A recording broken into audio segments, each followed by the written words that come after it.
Hello and welcome to another video. So in this video I'm going to be fitting some coving around the top of the room. This is an old house, so 120 years old. I'm doing S coving, which has a profile which means it only goes one way. Some covings you can put up either way.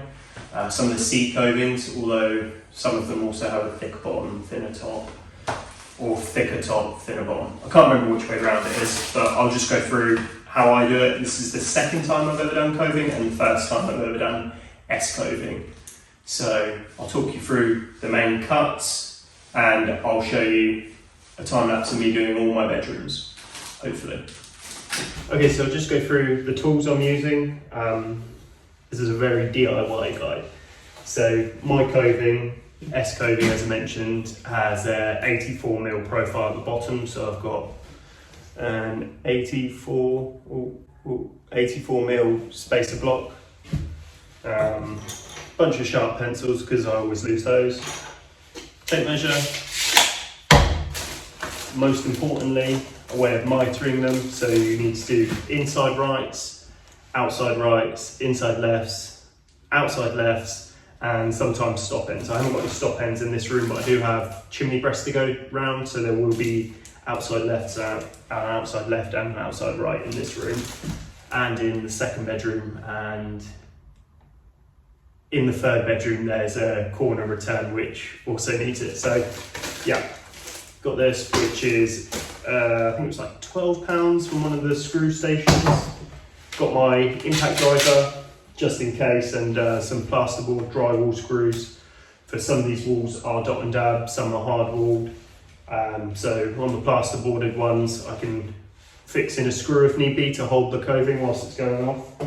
Also have loads of these little blocks of wood, which I can pin in with my 18 gauge brad nailer. You can just use a nail and a hammer, but this is a bit neater and there's a lot more hold than just a nail and a lot less destructive. And also I could probably get away with using this on the plasterboard sections as well, but I haven't done that yet. So obviously I need lots of light. So I've got a few spotlights to see what I'm doing accurately. Got my bucket there, I might get a cleaner one in a second, but yeah, this coving adhesive, it's a mixed coving adhesive, so it's, it's back upside down. Yeah, so it's a lot stickier. Don't mix all this up before you do some of your coving cuts because you won't keep up with it unless you've got it all cut ready to go up. Where I'm working on my own, I'm going to have to do it in sections, mix up little bits. It's a bit bittier, but this stuff's a lot better than the stuff in the gun. You can get mastic gun coving adhesive, but I've used it before. I don't think it's very good. You end up standing up there for ages and it works out a bit more expensive, but the only thing you're saving is not having to mix up, so I don't really think it's worth it. And I'll just show you the coving profile if you don't know what S coving is. So this is S coving. You have that S shape on it. I'll show you from the end, it's a bit clearer to see on camera. And you can see the profiles. So 84mm, which is where I'm going to mark on the wall with the pencil and the block, and then you've got a 92mm top section, so it only goes one way around, and obviously that larger portion going towards the top end. So as you can see here, it's a plaster coving, not polystyrene. I've nothing against the polystyrene one, just works out about the same cost, and this is a little less fragile I think, but yeah, so this is the top end and this will be my bottom end. So I need to do it around this room. You can see there's little plaster gaps at the top because I plasterboarded the ceiling, then I needed to take off more of the hardwall than I thought, so my plasterer couldn't meet up to it. He was like, "Are you doing coving?" And I was like, "I am doing coving." And he was like, "Oh, yeah, that'll be fine then." And I was like, I can't be bothered to argue with him on this.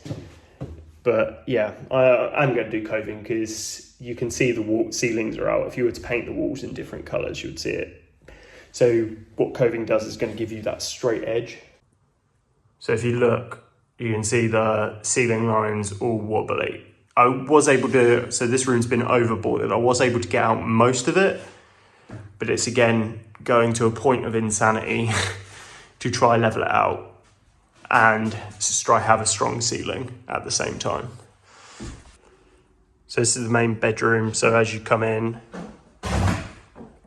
you don't want to join directly in front of you, but this section here is just over 4 meters. So probably going to do my join around here somewhere, and then obviously you have joins in the corners. Chimney breast to go around, and then it's got to go around this room, obviously. But I'm going to do it before the mist coat, to the dismay of my painter and decorator. Sorry, Bean. Yeah, he wanted to roll the walls before I did the coving, but we come to an agreement. I bribed him with pizza and beer, and yeah, I'm gonna cove before painting or mist coating. I did do it yesterday. It's just a PVA water mix, really diluted. It's just something my plasterer said to do. He does a lot of coving. He said it helps with the key. You can scratch up the walls, but it's not really needed if I'm using the PVA mix. I did do it yesterday, but as you can see, it's mostly dried out. So I'm just gonna do a wet cover now and then start my cuts. So with that, all the walls are nice wet, a little bit of tack to them. Should help the adhesive not go off too quickly.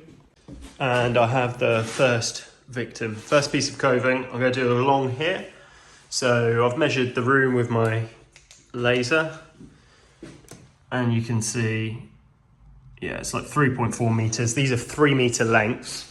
So it means I have to do a join, obviously, and I'm gonna do it above the door over there, if you can see. So for my inside right, I've obviously gone to the right side. Again, the S-coving, the lumpy bits at the top. So I'm gonna be doing this mitre along here. First time I've used this one, but it's got a real fine tooth saw. The reviews on it were great, but obviously I'll let you know if it was any good in the end. And if it is good, I'll leave a link below. Not like an affiliate link or anything, just one you can pick up from Screwfix, I think it is. So you've got this piece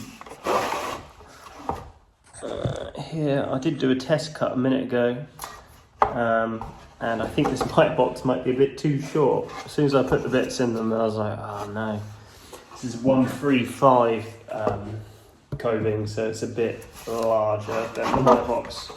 So I have to eye it in, which is not what you want when you're DIYing, because I don't have the muscle memory or the skill for that. So yeah, I need to get this bang on as best I can. You can see the edge is damaged here as well, but it doesn't matter because they're all cuts on the ends really anyway. Even when you're doing a straight join, you don't butt it up square, you do a return on it and it just always gets a better join.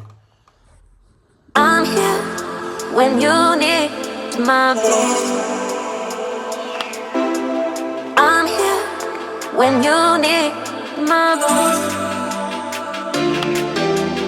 I'm here when you need my voice.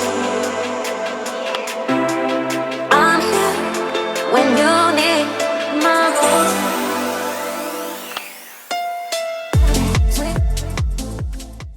So after that little time lapse, my phone died and I couldn't quite reach the charger and the coving was going terribly.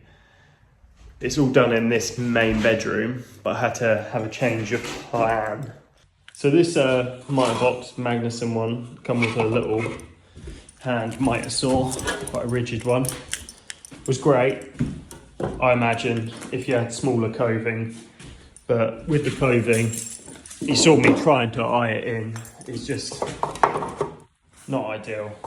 It doesn't cut across, so I had to make my own miter box.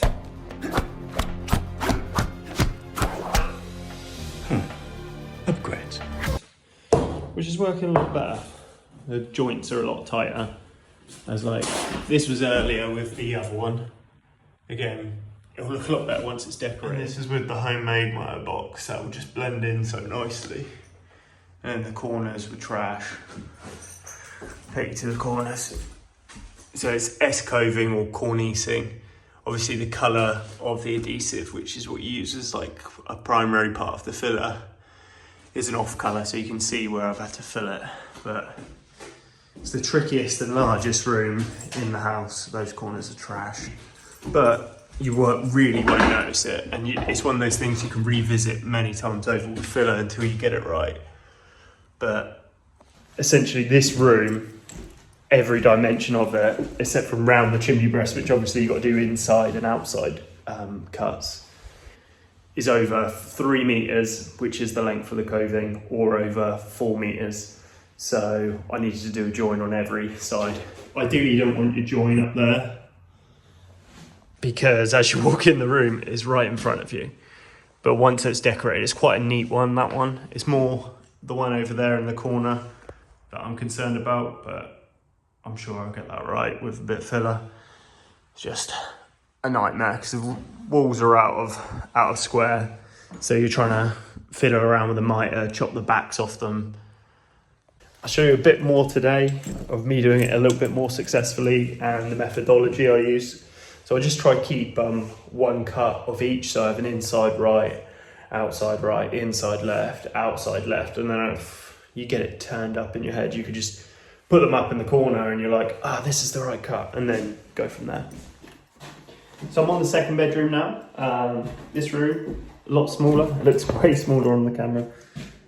It's not terribly small for a second, third bedroom in an end of terrace house.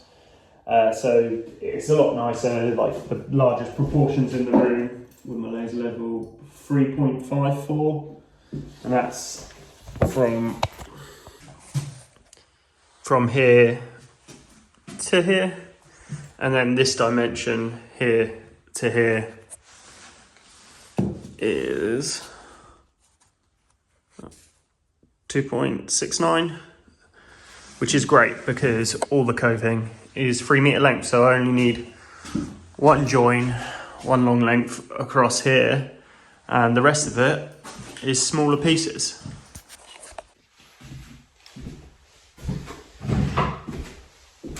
If you're doing this like as a one-off or just DIY, you're going to need these. Well, I think you do anyway. So what I have here is templates for each cut. So you've got inside right, outside left, and we've got inside left and outside right. So if you imagine there's a top edge, bottom, top on the S coving. So you get your two outsides, for example, and when they're up to the ceiling, it looks like that. So that would be on like a corner around a chimney breast, for example. And then here you have like your corners of the room, so you have your inside to inside, like that. You're gonna have to forgive the paper, this isn't the cleanest cut, these are just the templates, so I can remember the angle, because you're cutting back on yourself and to the angle at 45, and then you're cutting away from yourself to an angle at 45 to make the corners so it all butts in nicely. So excuse the messy hop up, but here's an easier way to visualize it, I think. So for example, I'm going to be doing this section here. See the ceiling's all over the place. That's why coving's going, part of the reason. So I need an inside left, and I also need an inside right. So I need that cut to that cut. Easy, right? And I just need to measure it. So what I tend to do is get it very close and then just trim off maybe like a centimetre or an inch. You don't want to leave it too close or you get this paper breakout. So yeah, so I'm just going to do all my cuts and then I'll put you on time lapse of me licking and sticking them around the room.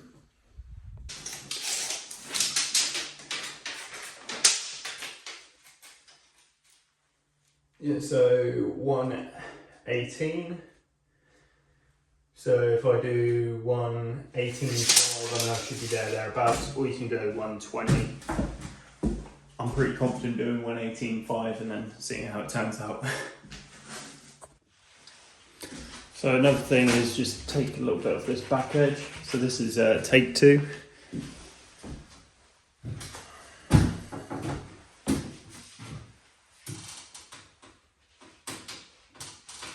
Yeah, perfect.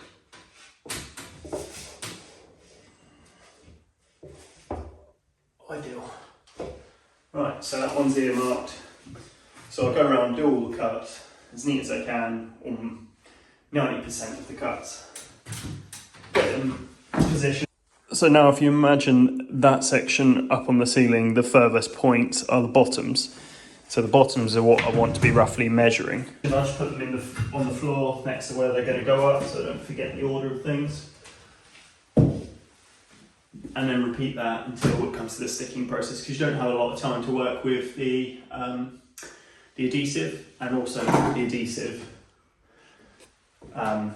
is your filler. So that's when I'm going to be wanting to touch up any gaps at the bottom, the top, the joins, really neaten it up, save a lot of time at the decorating stage.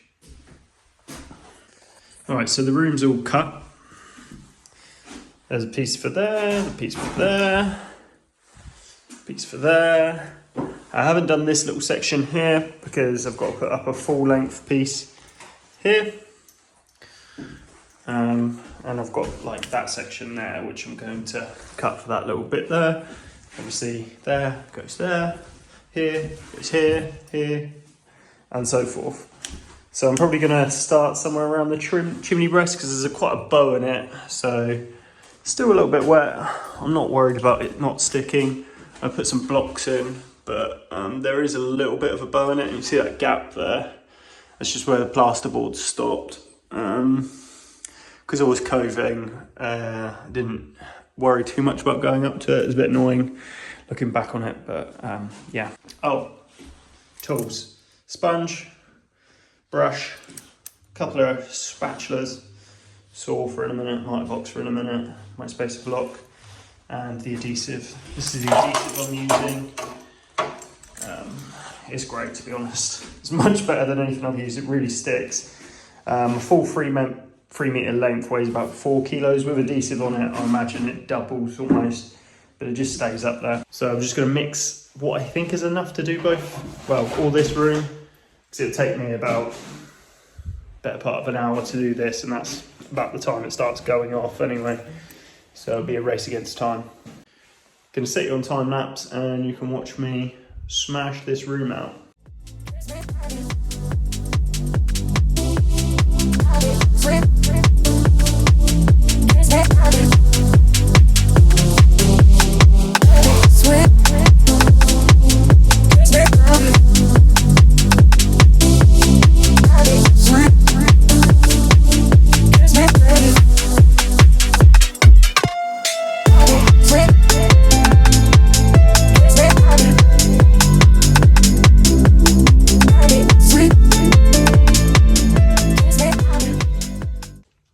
So this room's done. I believe the name of the shape is a decagon. It's a regular decagon, obviously, but all the coving in here, the joins, the filling is done. On to the next irregular shaped room. So this is the last bedroom. I'll just show you around the shape of it. It's a, again, peculiar shape. So it's got an entrance hall. Well, I say peculiar shape. It's a box, which is, using that, 2 meters by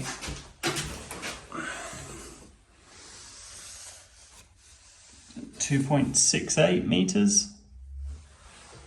And I've got this section here, which is an entrance hall of, come on, focus, 3.44 meters. So this will be the only length along here, which is over the length of a length. So I've got 2 inside corners, 1 outside corner, another inside corner, another inside corner, and another inside corner. So hopefully I'm able to do this one a little bit quicker. and my phone doesn't die whilst I'm trying to do a time lapse, because I'm taking so damn long. Wish me luck.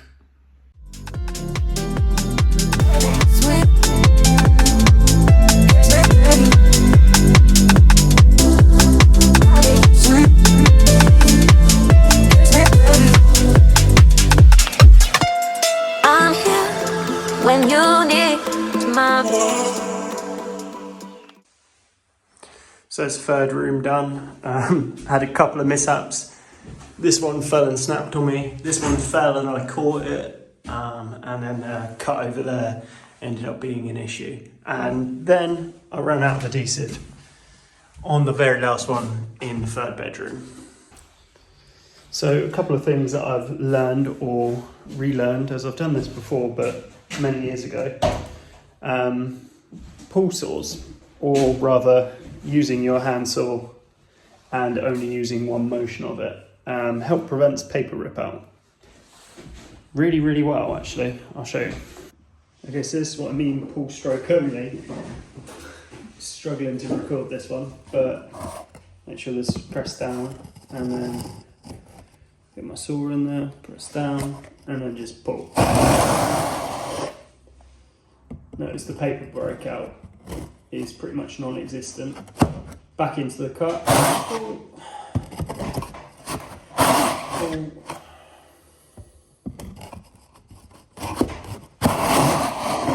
And that's breaking through all the paper. And no breakout, because otherwise it makes the joint a nightmare, and then the final decoration.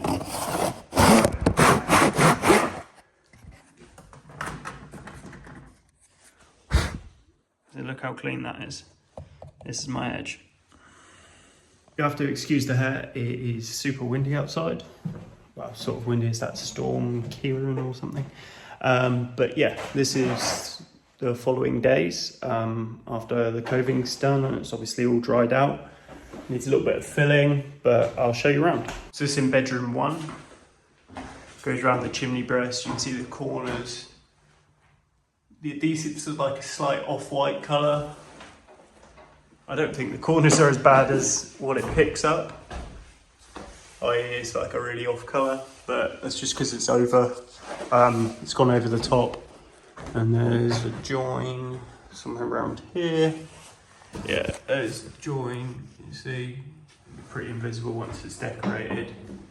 There's the other join over there, less visible, and also, sorry, more visible. And it's right in front of the doorway as you go in the room. Great. Have to spend a bit more time with that one. Bedroom 2, I just swapped to a wide angle lens. So you see the top of the chimney breast still drying out, but around the chimney breast, there's a little return here. I think it's 10 sides, this room. So an irregular decagon, so a 10-sided shape. And into the third bedroom. So as you go in, there's an entrance hall. So it's a 2 metre by 2.7 metre with an entrance hall. It's a third bedroom that's been added on. Any of the other videos, third bedroom has been added on. There was a third bedroom already here. It's a bathroom that's been added upstairs. So that's what this box room is here. Box room doesn't have any coving in it. So previously that section would have been part of this room. But makes a smaller third bedroom, but bathroom upstairs, which is what people want. So there's an outside left, an outside right, and the rest are inside rights and lefts. I had this bit, if you watch closely on the time lapse, snap over my head. This bit up here was the very last of the adhesive that I have. The 35 square meters, or no, sorry, 35 linear meters of coving adhesive. Or this one's not actually called coving, it's what's it called? Cornicing. Cornice. So 135 Cornice. But it's a horrible job, I didn't enjoy it. It requires lots more decoration and filling if you're a bit messier at it. But you just want to keep all the adhesive off the walls. It dries really quickly. I found the best way was just to wet it with the brush while you're mixing up the adhesive, and then by the time you're sticking the bits that you've pre-cut on the walls, it doesn't suck back too much, and then going over it with a wet paintbrush. So actually underneath, when you're doing the filling of the gaps, just having the wet paintbrush, and it sort of spreads the adhesive a little bit and adds a bit of moisture to it, so it stops it drying out, crumbling, cracking. I've never experienced a product that dries that quickly. Actually, you don't have a lot of working time, and especially if you're not mixing up with clean water, then you're in a world of trouble again. But thank you for watching. I hope someone learned something. I know I certainly did. It's been a few years since I did coving. Lighting is terrible. But yeah, thanks for watching. If you're interested in any of my other videos on this house renovation or any of the other projects that I've done, have a look through the channel. If not, leave a comment about how I can make some more interesting content. Yeah, see you later. I'm here when you need my voice. I'm here when you need my voice. I'm here when you need my voice.